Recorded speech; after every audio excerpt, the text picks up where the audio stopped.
Good evening बच्चों। देखो बच्चों, कल अपने जियोग्राफी का जो फर्स्ट चैप्टर था मानव भूगोल प्रकृति एवं विषय क्षेत्र, इसका अपने 15 क्वेश्चन का टेस्ट हुआ था। अब आपको इस वीडियो में मैं इसकी आंसर की या सॉल्यूशन या अपने कहे कि इन 15 क्वेश्चनों का हल आपको कराने जा रहा हूँ। यहाँ से आप चेक कर सकते हो कि आपका कौन सा क्वेश्चन गलत हुआ है, कहाँ आपने गलती की है। ठीक है, तो सबसे पहले अपने स्टार्ट करते हैं भैया क्वेश्चन नंबर 1। रुको और जाओ निश्चयवाद की संकल्पना के प्रतिपादक कौन थे? भैया इजी सा क्वेश्चन है, अपने सबको पता है टेलर थे, जिनका पूरा नाम था ग्रिफिथ टेलर। इनके द्वारा यह अवधारणा दी गई थी। सेकंड क्वेश्चन है भैया, निम्न में से किस विषय को ज्ञान की जननी नाम आते ही भैया अपने को क्या करना है? जियोग्राफी अर्थात भूगोल जो है इसे अपने ज्ञान की जननी कहा जाता है। थर्ड क्वेश्चन की चर्चा करते हैं भैया, निम्न में से कौन सा मानव भूगोल का उपगमन नहीं है? क्षेत्रीय विभिन्नता है, स्थानिक संगठन है, मात्रात्मक क्रांति और अन्वेषण और वर्णन। अब इन दोनों में से नहीं है भैया। अब ये तो है अपने को पता है, तो अपना आंसर क्या हो गया? मात्रात्मक क्रांति। क्लियर है। क्वेश्चन नंबर 4 भैया, निम्न में से किस भूगोलवेत्ता की परिभाषा में संबंधों की गत्यात्मकता? देखो भैया, जब अपने यह चैप्टर पढ़ा था उस समय भी मैंने आपको बताया था कि गत्यात्मकता पर बल देने वाला भूगोलवेत्ता जो था उसका नाम था सैंपल या सैंपल।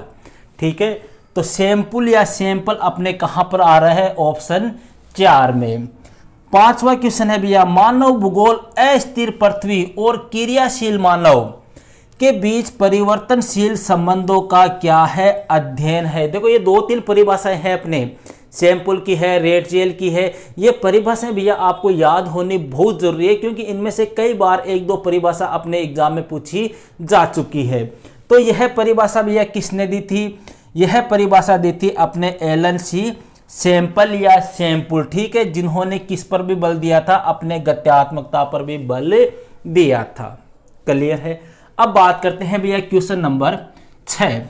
राजनीतिक भूगोल के 2 उप क्षेत्र कौन से हैं? देखो यहां पर भैया 2-3 क्वेश्चन है अपने। एक तो राजनीतिक भूगोल है, एक है अपने सामाजिक भूगोल है, एक है अपने आर्थिक भूगोल। इन सभी के अपने बुक में उपक्षेत्र दिए हुए हैं, तो ज्यादा भी नहीं तो आपको कम से कम 2-2 या 3-3 उपक्षेत्र, ये सॉरी 2-2 उपक्षेत्र तो आपको याद करने ही करने हैं। समझ रहे हो आप? क्योंकि अपना जो एनसीईआरटी का जो ये सॉरी अपने जो ब्लूप्रिंट आया है भैया, इस ब्लूप्रिंट में 2 क्वेश्चन आपके जो है वो 1.5 अंक के आएंगे। 1.5 अंक के मतलब कि अपने टोटल 3 क्वेश्चन आएंगे इस चैप्टर से और 4 अंक आएंगे। एक क्वेश्चन तो आएगा अपने वस्तुनिष्ठ एबेसिडल टाइप, और 2 क्वेश्चन आएंगे भैया वो आएंगे अपने अति लघुत्रात्मक या लघुत्रात्मक, जिनको बोलते हैं अपने 1.5 अंक के, मतलब 3 लाइन 4 लाइन इस टाइप के आंसर। ठीक है, तो इस प्रकार के क्वेश्चन यहाँ पर आपके ज्यादा पूछे जाने की संभावना है। तो आप ज्यादा से ज्यादा ये 5-7 जो क्वेश्चन है वो आपको अच्छे क्लियर याद होने चाहिए। तो अपने राजनीतिक भूगोल के 2 उपक्षेत्र की बात करें तो भैया 2 उपक्षेत्र कौन से हो गए? राजनीतिक भूगोल में अपने से सैन्य भूगोल आ जाएगा, अपने निर्वाचन भूगोल। क्लियर है। 7वां इजी सा क्वेश्चन है भैया, पृथ्वी के 2 प्रमुख घटक बताइए। पृथ्वी के 2 प्रमुख घटकों की बात करें तो भैया पर्यावरणीय घटक और सांस्कृतिक पर्यावरण। ठीक है। 8वां क्वेश्चन है भैया, नव निश्चयवाद क्या है? ये एक अच्छा क्वेश्चन है। नव निश्चयवाद क्या है भैया? नव निश्चयवाद अपने एक पर्यावरण निश्चयवाद और संभववाद के बीच की अवधारणा है या बीच का मार्ग है। देखो यह अवधारणा दी थी ग्रिफिथ टेलर ने। उसने कहा था कि प्राकृतिक नियमों का अनुपालन करके, प्राकृतिक नियमों की पालना करके मानव जो है वो क्या कर सकता है? प्रकृति पर विजय प्राप्त कर सकता है। कहने का मतलब हो गया कि मानव और प्रकृति जो है वो एक दूसरे से क्या है? अंतर संबंधित है। यही अवधारणा भैया नव निश्चयवाद की अवधारणा कहलाती है। इसे ही रुको और जाओ, इसे ही मध्यम मार्ग के नाम से जाना जाता है। क्वेश्चन नंबर 10 है भैया, मानव भूगोल में किसका अध्ययन किया जाता है। भैया मानव भूगोल में किसका अध्ययन किया जाता है। कई स्टूडेंट ने आंसर दिया है सर मानव का अध्ययन किया जाता है, कोई कह रहे हैं वातावरण का अध्ययन किया जाता है।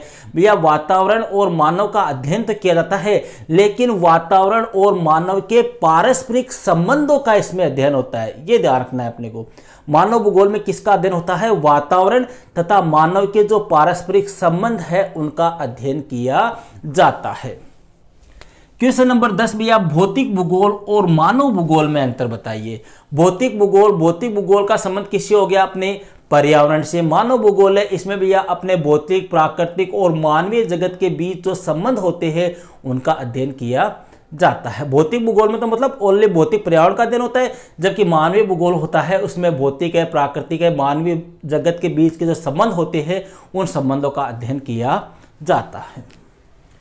मानव भूगोल के 6 प्रमुख उपागम बताइए। 6 उपागम है भैया अपने, जैसे पहला है अपने अन्वेषण और विवरण, दूसरा है अपने प्रादेशिक विश्लेषण, तीसरा अपने स्थानिक संगठन, चौथा अपने उत्तर आधुनिकवाद, पांचवा अपने क्षेत्रीय विभेदन, छठवां अपने मानवतावादी, आमूलवादी और व्यवहारवादी विचारधाराओं का उदय। इस प्रकार से ये 6 क्या है, उपागम है, इनको आपको रटना ही पड़ेगा।